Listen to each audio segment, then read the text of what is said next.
O sol nascia devagar sobre o sertão sergipano. O calor, mesmo antes das 8 da manhã, já fazia o ar tremular sobre a estrada de barro. A poeira levantava atrás da viatura da Companhia Independente de Operações Especiais, a CIOE, enquanto o rádio chiava baixinho no painel. O sargento Antônio Medeiros, veterano de 30 anos de polícia, olhava fixo pela janela. O rosto queimado de sol e o olhar endurecido entregavam alguém que já tinha visto o que o sertão podia esconder. Ao lado dele, o cabo Rodrigues manuseava o fuzil com calma, e o soldado Araújo, o mais novo da equipe, tentava disfarçar a tensão com perguntas que ninguém respondia. "Central confirma o alvo, sargento?" perguntou Araújo, quebrando o silêncio. "Confirmado", respondeu Medeiros, sem olhar para trás. "Grupo armado avistado próximo à divisa com Poço Redondo. Possível célula do Novo Cangaço." O nome bastava para deixar o ar pesado. O Novo Cangaço era o terror moderno do interior nordestino. Quadrilhas especializadas em ataques a bancos, fortemente armadas, que transformavam pequenas cidades em campos de guerra durante a madrugada. O rádio estalou. "Cangalha 21, aqui é base Aracaju. Apoio tático em deslocamento, não avancem sozinhos." Medeiros soltou um breve riso seco. "Demora do apoio é o tempo que eles precisam para fugir, e eu tô cansado de chegar só para contar corpos." Rodrigues assentiu em silêncio. Sabia que o sargento não falava por bravura, mas por experiência. Cada minuto perdido no sertão podia significar uma emboscada armada e uma chance a menos de voltar vivo. A estrada se dividia em duas. Uma seguia para o povoado de Curralinho, a outra para uma área de caatinga densa, conhecida pelos locais como Serra da Onça. Um ponto usado há décadas por bandos armados como rota de fuga. "Eles estão indo para lá", disse Medeiros. "A serra é cheia de grota, ideal para se esconder e abrir fogo." A equipe reduziu a velocidade. A vegetação seca arranhava as laterais da viatura. O som dos pássaros sumia aos poucos, substituído pelo zunido do vento. Rodrigues olhou para o sargento e murmurou: "Tem alguma coisa errada. O sertão, quando fica quieto assim, é porque tem bicho espreitando." Lima abriu o vidro e observou o horizonte. O cheiro de pólvora estava no ar, fraco, mas presente. Ele já conhecia aquele cheiro. "Eles estão por aqui." O rádio voltou a chiar. "Cangalha 21, confirmem posição. Perdemos sinal do GPS de vocês." "Base, estamos entrando em área de mata seca. Repetindo, contato visual pode ser iminente." "Entendido, 21. Procedam com cautela. Força aérea em deslocamento." Mas o helicóptero não chegaria a tempo. No sertão, o tempo sempre corre diferente, e o destino às vezes chega primeiro. Rodrigues travou o fuzil. Araújo engoliu em seco. Medeiros ergueu a mão, sinal de parada. "Desliguem o motor. Daqui para frente é no silêncio." Eles desceram da viatura. O calor era sufocante e o vento trazia um eco distante. Passos, talvez. Ou vozes. Medeiros ergueu os binóculos e viu o que temia. 2 homens armados cruzando uma vereda, fuzis nas costas e mochilas pesadas. Um terceiro caminhava logo atrás, de chapéu de couro e olhar atento. Não eram simples fugitivos. "Confirma, sargento?" "Confirmo. Cangaço moderno. E parece que tem reforço." Rodrigues ajeitou o colete. "Então é agora." Medeiros respirou fundo e olhou para o céu claro. "O sertão vai ouvir barulho de novo." O sol já queimava forte quando o trio avançou pela mata seca. Cada passo estalava o chão de galhos e folhas. O som das cigarras parecia mais alto, quase cobrindo o bater acelerado dos corações. O sargento Medeiros andava à frente, com o fuzil firme e o olhar atento. A cada 20 metros fazia sinal de parada. Observava, escutava. O silêncio do sertão dizia mais que qualquer rádio. De repente, um estalo ecoou entre as árvores. Rodrigues se agachou. Movimento à frente uns 100 metros. Medeiros levantou a mão, sinal de silêncio absoluto. Pelo binóculo, ele avistou uma pequena clareira. 3 homens armados se revezavam em vigia, enquanto outros 2 descarregavam caixas metálicas de uma caminhonete branca, dinamite e munição. O brasão pintado de azul desbotado na lateral deixava claro: banco-alvo confirmado. Preparam o ataque para hoje à noite, sussurrou Medeiros. É a mesma quadrilha do roubo em Canindé. Olhem as mochilas, fuzis 762, coletes, rádios. Esses caras não estão brincando. Araújo engoliu seco. São só 3 de nós, sargento. Por enquanto, respondeu ele. Mas se esperarmos, eles somem. E o sangue vai cair em alguma cidade pequena de novo. Medeiros acionou o rádio com cuidado. Base Aracaju, aqui Cangalha 21. Confirmamos grupo armado com explosivos e armamento pesado. Solicito reforço aéreo imediato. Silêncio, só chiado. Base, repita. Nada. O sinal havia sumido. A serra engolia qualquer tentativa de comunicação. Rodrigues olhou para o sargento. Sem rádio. O que a gente faz? Medeiros pensou por um segundo. Cada decisão no sertão era um risco, mas deixar aqueles homens escapar seria condenar inocentes. Vamos dividir posição. Araújo, flanqueia pela esquerda. Rodrigues, me cobre da direita. A ideia é cercar e pegar de surpresa, sem tiro se puder evitar. Os 3 se separaram, movendo-se entre os galhos e pedras como sombras na caatinga. O cheiro de pólvora e gasolina ficava mais forte. O som metálico de munição sendo carregada cortava o vento. De repente, um dos bandidos se virou. O olhar dele cruzou com o de Araújo. Tempo suficiente para um grito. É a polícia. O inferno começou. Rajadas de fuzil varreram a mata. As balas ricocheteavam nas pedras. O som ensurdecedor ecoava pelo sertão, assustando até os urubus que rondavam o céu. Medeiros rolou por trás de uma pedra, retornando fogo em sequência controlada. Cobertura, Rodrigues! O cabo respondeu com tiros precisos, acertando um dos criminosos no ombro. Ele caiu atrás da caminhonete. Um fora de combate! Gritou Rodrigues. Araújo, tremendo, tentava manter a mira. O novato ainda não conhecia o peso de atirar em alguém. Medeiros gritou por entre o tiroteio. Controle a respiração, soldado. Mira no peito, não no medo. Um dos assaltantes lançou uma granada improvisada. A explosão sacudiu o chão e levantou uma nuvem de poeira e fumaça. Os policiais recuaram alguns metros cobertos por estilhaços e o cheiro forte de enxofre. Medeiros tossiu suando e percebeu algo entre a fumaça.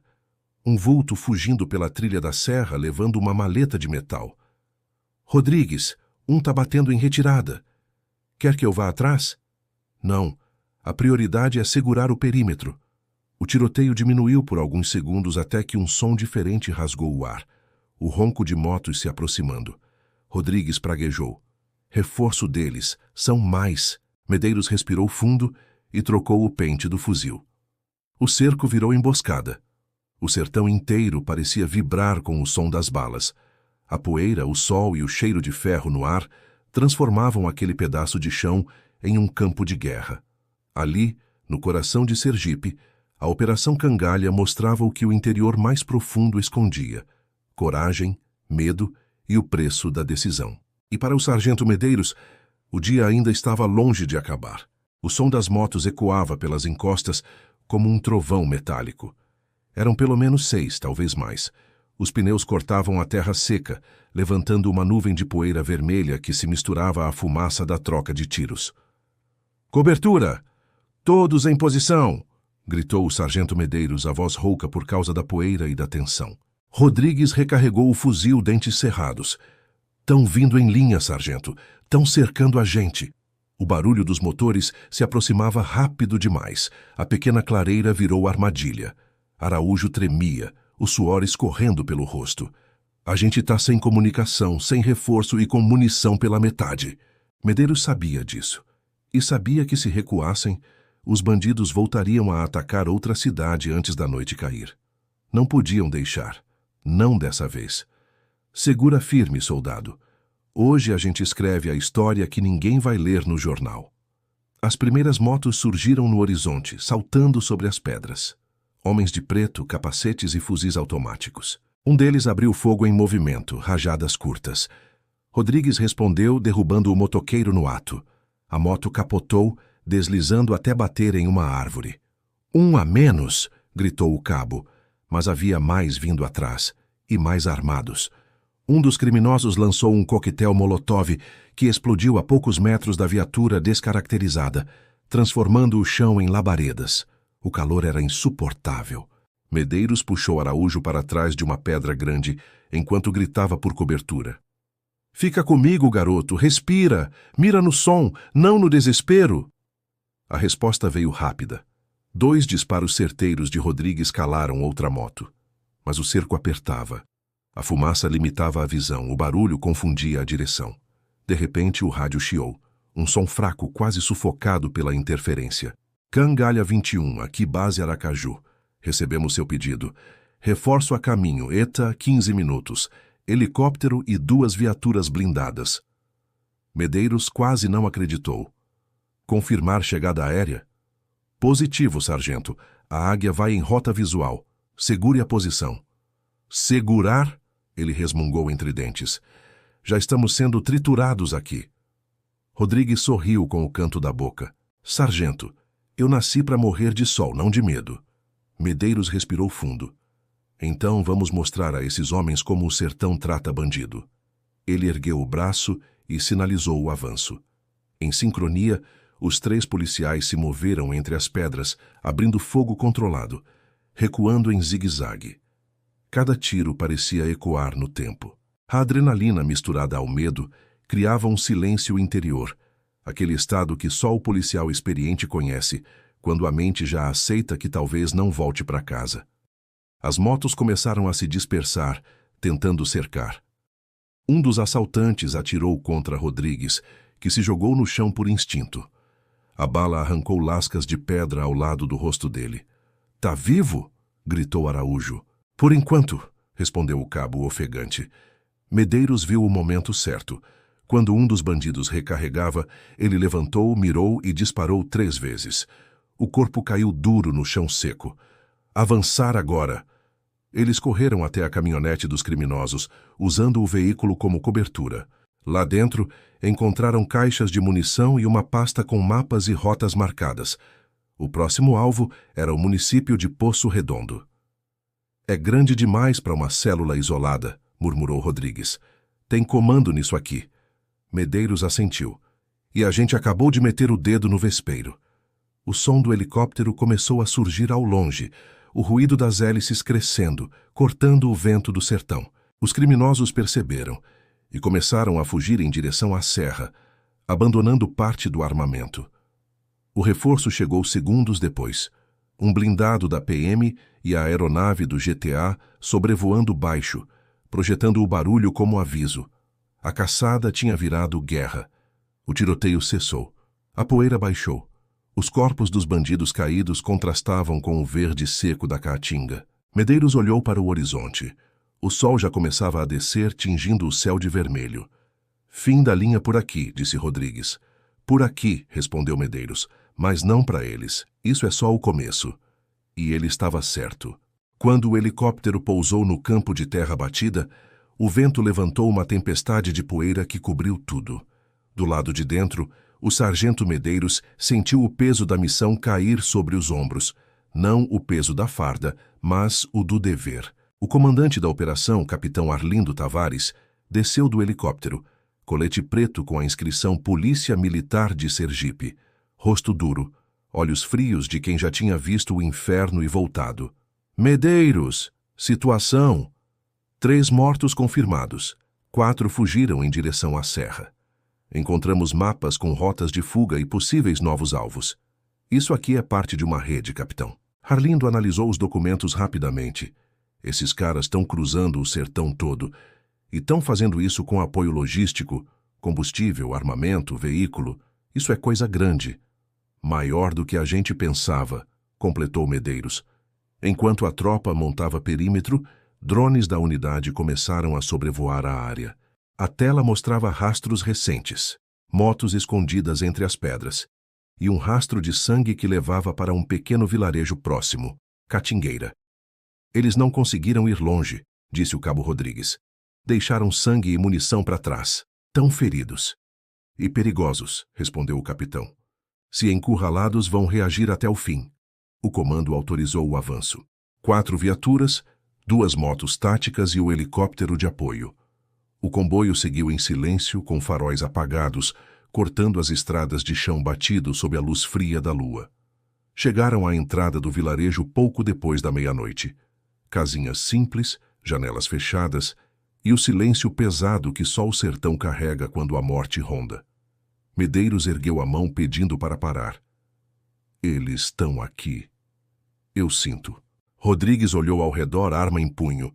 Como pode ter certeza, sargento? O medo tem cheiro, cabo, e esse lugar tá cheio dele. De repente, um estampido. Um tiro vindo do escuro atingiu o para-brisa da primeira viatura. Os policiais se jogaram no chão. Contato visual, atiradores a noroeste. A resposta foi imediata. O som dos fuzis cortando a noite, traçantes cruzando o ar como linhas de fogo. O capitão Tavares pegou o rádio. GTA, temos contato. Preciso de luz e cobertura. O helicóptero se reposicionou, projetando o holofote sobre a vila. Por um instante tudo ficou claro. 2 homens correndo entre as casas, tentando alcançar uma caminhonete. Alvo visual, fogo controlado. Rodrigues e Araújo dispararam juntos. Um dos criminosos caiu. O outro conseguiu se esconder atrás de um muro de taipa. Medeiros avançou, pisando no barro misturado com sangue. Quando se aproximou, o homem ferido tentou levantar a arma, mas o sargento foi mais rápido. Baixa a arma agora. O homem, suando e cambaleando, olhou para ele com um sorriso sinistro. Vocês acham que acabaram com a gente? A gente é o sertão, sargento, sempre volta. Medeiros ficou em silêncio. O bandido desabou, inconsciente. Tá vivo, disse o sargento. Mas não por muito tempo se não falarmos com ele agora. O capitão Tavares se aproximou. Levem para o helicóptero, esse vai cantar. Na base, horas depois, o homem falou. Disse que o grupo era parte de uma célula conhecida como Novo Cangaço do Sertão, composta por ex-assaltantes de bancos e fugitivos de outros estados. O líder era um homem conhecido apenas como Galego, responsável por coordenar ataques em Sergipe, Bahia e Pernambuco. Eles não querem só dinheiro, disse o criminoso tossindo sangue. Querem território. Querem que o sertão volte a ser deles. Medeiros trocou um olhar com Tavares. Então é guerra, disse o capitão. E a gente tá no fronte, completou o sargento. A operação não tinha acabado. Aquela noite no sertão marcava apenas o início de uma caçada que ecoaria por meses e transformaria o nome da Operação Mandacaro em uma das mais comentadas da história recente da polícia sergipana. O sol já nascia quando o último disparo cessou. O cheiro de pólvora ainda pairava no ar, misturado com o da terra molhada. Os homens da polícia permaneciam de pé, exaustos, cobertos de poeira e suor, olhando o horizonte avermelhado. Aquele mesmo sertão que testemunhara tantas guerras, agora mais uma vez marcado pela violência. O sargento Medeiros tirou o capacete, limpou o rosto e observou a caminhonete carbonizada dos criminosos. No silêncio que se seguiu, ele pensou em quantas vezes o sertão havia visto essa cena, a lei e o crime medindo forças, geração após geração. Rodrigues se aproximou, voz baixa. Acabou, sargento? Medeiros respondeu sem olhar para ele. No sertão nada acaba, só muda de nome.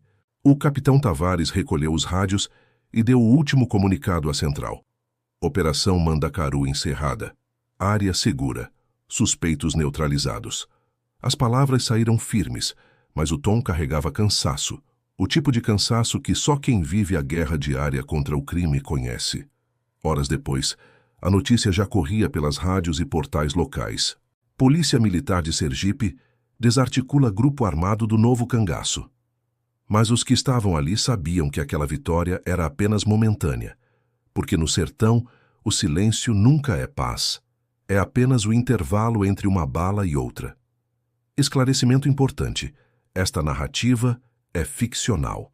Foi escrita como uma adaptação inspirada em cenas e dinâmicas reais vividas em confrontos entre forças de segurança e grupos armados no interior do Brasil. Não estamos afirmando que os eventos, nomes ou locais retratados aconteceram exatamente como narrados. A intenção é contar uma história que reflita o impacto humano desses confrontos, nas vítimas, nos policiais e nas comunidades afetadas, sem alegar precisão documental. Se você gostou dessa história, curta o vídeo inscreva-se no canal e ative o sininho para não perder os próximos episódios. Deixe nos comentários o que você achou. E se quiser, conte qual cidade ou operação você gostaria que a gente investigasse no próximo plantão. Obrigado por ouvir. Até o próximo plantão.